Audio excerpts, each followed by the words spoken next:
السلام علیکم ورحمۃ اللہ وبرکاتہ۔ ناظرین، آج ہم آپ کے لیے ایک نیا واقعہ لے کر حاضر ہوئے ہیں جو کہ بہت ہی خوبصورت واقعہ ہے۔ یہ واقعہ مناسک حج زندگی میں ہر مسلمان پر ایک بار فرض ہوتا ہے۔ زیادہ مرتبہ یہ سعادت حاصل انسان کی خوش نصیبی ہے۔ پاکستان سے عازمین حج سے ایک گزارش ہے کہ حج پر روانگی سے پہلے چند ایک امور پر بھرپور توجہ دیں۔ اس بات کا یقین کر لیں کہ جو پیسہ آپ فریضہ حج کی ادائیگی کے لیے خرچ کر رہے ہیں اور ہمراہ لے جا رہے ہیں، کیا اس میں فقراء و مساکین اور یتیموں کا خمس اور زکوٰۃ کی صورت میں کوئی حق تو موجود نہیں؟ گزارش ہے کہ اگر اس میں سرمایہ میں ایک پیسہ بھی خمس و زکوٰۃ کا ادا کرنا باقی ہوگا تو ادا کیے بغیر نہ صرف سارا مال غصبی ہوگا اور سفر حج سمیت حج بھی باطل ہوگا۔ خیال رہے کہ وہ حرام ذرا سے تو کمایا ہوا نہیں، حرام اور ناجائز منافع خوری، رشوت چوری، لوٹ مار کے مال سے حج جائز نہیں ہے۔ سفر حج پر روانگی سے پہلے جہاں پر آپ نے زادارہ کا انتظام کرنا ہے، سرکاری سکیم یا پرائیویٹ سکیم کے ذریعے حج پر جانا ہے، ہر حالت میں آپ کا مطمع نظر اللہ تعالی کے حکم کی تعمیل، اس کی رضا و خوشنودی کا حصول اور اس کے رسول حضرت محمد صلی اللہ تعالی علیہ وسلم کے بتائے ہوئے طریقہ کے مطابق مناسک حج کی روانگی سے پہلے تربیت حاصل اور اس کے مطابق فریضہ حج کے مناسک کی انجام دہی پر توجہ دینا ہو۔ فقہ جعفری کے پیروکار عازمین حج روانگی سے پہلے کسی مجتہد اعظم کی تقلید کی بھی نیت ضرور کر لیں، ورنہ حج باطل ہوگا۔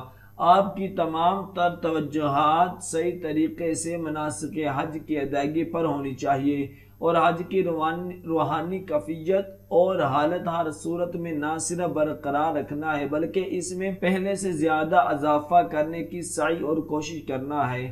آپ کی توجہ آرام دہ ہوٹل، بستروں، لذیذ کھانوں وغیرہ پر نہیں ہونی چاہیے، کیونکہ اللہ تعالیٰ نے تمام نعمتیں آپ کو اپنے وطن میں بھی عطا فرمائی ہے۔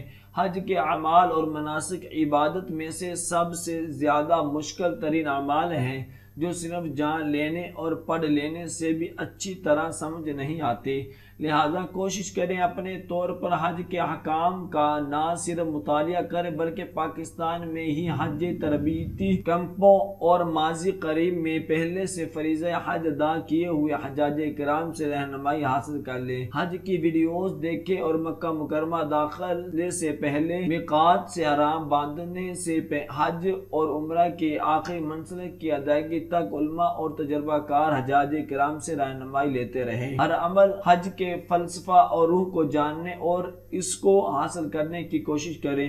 سفر حج تکلیفوں اور مشقتوں کا سفر ہے جس میں پڑھنے پڑھانے کی بہت کم چیزیں ہیں۔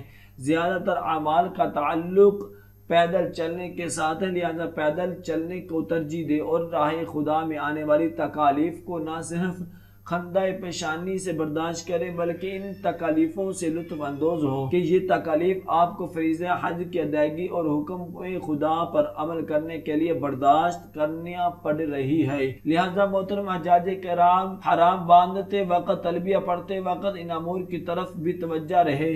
حرام کے بعد کئی ایک حلال چیز بھی محرم پر حرام ہو جاتی ہے، جس سے سبق ملتا ہے کہ ہم کو حرام کاموں سے تو ہر حال میں ہر جگہ بچنا چاہیے۔ اللہ تعالیٰ سے دعا کریں کہ ہم کاروان اور وفد کی صورت میں زائرین بن کر آئے اور زائرین کا آپ پر حق ہے، لہٰذا اے ہمارے پروردگار اس پہلے ہی منسلک حج کی ادائیگی پر ہمارے سارے گناہ معاف فرما دے، ہمارے حج کو قبول فرما۔ اللہ تعالیٰ اور رسول اکرم صلی اللہ تعالی علیہ وسلم کے مقرر کردہ 5 میقاتوں میں سے کسی بھی میقات یا محاذی میقات سے احرام باندھ کر تلبیہ پڑھتے ہوئے حرم خدا، سرزمین امن، بیت عتیق، بلد الامین مکہ مکرمہ جیسے قریب آتا جائے تو حدود حرم کو عبور کر کے مکہ مکرمہ میں داخل ہو تو دعائیں کرتے، گریہ زاری کرتے ہوئے طویل تاریخ ماضی میں سفر عشق کے راستے پر دوڑتے ہوئے حضرت آدم علیہ السلام سے لے کر حضرت ابراہیم علیہ السلام اور حضرت اسماعیل علیہ السلام تک اور حضرت اسماعیل علیہ السلام سے لے کر جناب خاتم الانبیاء صلی اللہ تعالی علیہ وسلم کے حج الوداع کے موقع تک طواف سعی، وقوف عرفات و مشعر و منا میں اپنے آپ کو جھوٹ کر قرآن کے نقش ہائے قدم پر قدم رکھتے ہوئے زبان کو درود السلام اور دعاؤں سے معطر کرتے ہوئے طلب استغفار کی توفیق ہو جانے پر اس یقین کے ساتھ طواف کعبہ، نماز، طواف مقام ابراہیم علیہ السلام پر اور صفا مروہ کی سعی میں مشغول ہو جائیں، ماضی کے دریچوں میں بھی جھانکتے جائیں، آنسو کی لڑیاں پروتے ہوئے حجرہ اسود سلام کر کے اپنی حاضری کی سند حاصل کرے، کیونکہ حجرہ اسود روز قیامت حاجی کی آمد اور حاضری کی گواہی دے گا۔ مقام ابراہیم علیہ السلام 2 رکعت طواف پڑھتے ہوئے نقش ہائے حضرت ابراہیم علیہ السلام اور نیم دائرہ دیوار مقام اسماعیل علیہ السلام زمزم کے پانی کو پیتے ہوئے صفا مروہ کی سائی کو دیکھ کر اللہ کے ہاں جلیل القدر انبیاء کی قربانی اور خدمت اور عظمت کو یاد کر کے درود ابراہیم علیہ السلام پڑھیں، رکن یمانی اور حجر اسود کو بوسہ دیں، صفا پہاڑی پر وسعت رزق کے لیے اور مروہ پہاڑی پر اولاد کے لیے دعائیں کریں۔ اللہ کی کنیز حضرت ہاجرہ علیہ السلام جو ایک نبی خدا ابراہیم علیہ السلام کی زوجہ اور ایک نبی خدا حضرت اسماعیل علیہ السلام کی والدہ ہیں، اپنی کی پیاس بجھانے کے لیے بے آب و گیا وادی میں تنہا پانی کی تلاش میں سعی کرتی رہی کو یاد کر کے ایک خاتون کے نقش قدم پر چل کر سعی کرے۔ 8 ذی الحجہ یوم تراویہ حج کا مکہ مکرمہ سے ہی حرام باندھ کر وادی منا میدان عرفات کی طرف تلبیہ پڑھتے ہوئے روانہ ہو جائے۔ منا ایک تنگ وادی ہے، منا کے خیموں میں جگہ بہت ہی کم ہوتی ہے، ایک دوسرے کے ساتھ تعاون کرتے ہوئے ایڈجسٹ ہو، دوسروں کو اپنے اوپر ترجیح دے، باری باری آرام اور اعمال بجا لانے سے آرام مل سکتا ہے۔ 9 ذی الحجہ روز عرفہ معرفت زوال آفتاب سے غروب آفتاب تک باوضو با طہارت بیداری کی حالت میں ذکر و اذکار اور توبہ استغفار میں وقت گزارے، کوشش کرے اپنی ندامت اور شرمندگی اور توبہ کے آنسو سرزمین توبہ سر میں معرفت سرزمین میزان و حساب عرفات کی مٹی میں بطور امانت چھوڑ کر آئے، تاکہ روز قیامت اسی جگہ میدان محشر جب سجے اور میزان پر اعمال تلنے لگے تو یہ آنسو ہماری نیکیوں کے پلڑے کو بھاری کرنے کا سبب بنے۔ ظاہرین کی نمازیں ایک اذان اور 2 اقامت کے ساتھ ملا کر پڑھیں، اپنے کاروان کے عالم کو درخواست کریں کہ حضرت رسول اکرم صلی اللہ تعالی علیہ وسلم کا خطبہ حجۃ الوداع کو بیان کریں، جو قیامت تک انسانیت کی فلاح و بہبود کا ایک عظیم چارٹر ہے، جس میں آپ نے معرفت و عظمت کا معیار تقوی قرار دیا تھا، گورے کالے کے فرق کو ختم کر دیا تھا، سود کو قیامت تک حرام فرما دیا تھا۔ آپ کے خطبہ کے ایک ایک حرف پر عمل کرنے کا عہد کریں۔ یہ توبہ کا دن ہے۔ رسول اکرم صلی اللہ تعالی علیہ وسلم نے ضمانت عطا فرمائی ہے۔ وقوف عرفات میں روز عرفہ توبہ کرنے والا گناہوں سے اس طرح پاک ہو جاتا ہے گویا آج ہی شکم مادر سے باہر آیا ہے۔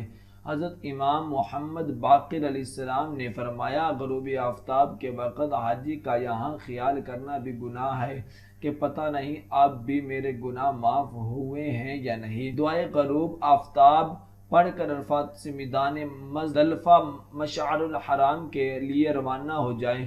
بسوں اور سواریوں کے اصول میں مشقت کا سامنا کرنا پڑ سکتا ہے، صبر سے کام لیں، زبان کو سختی سے کنٹرول رکھیں، تمہارا ازلی دشمن شیطان تمہاری توبہ کو توڑنے کی پوری کوشش کرے گا۔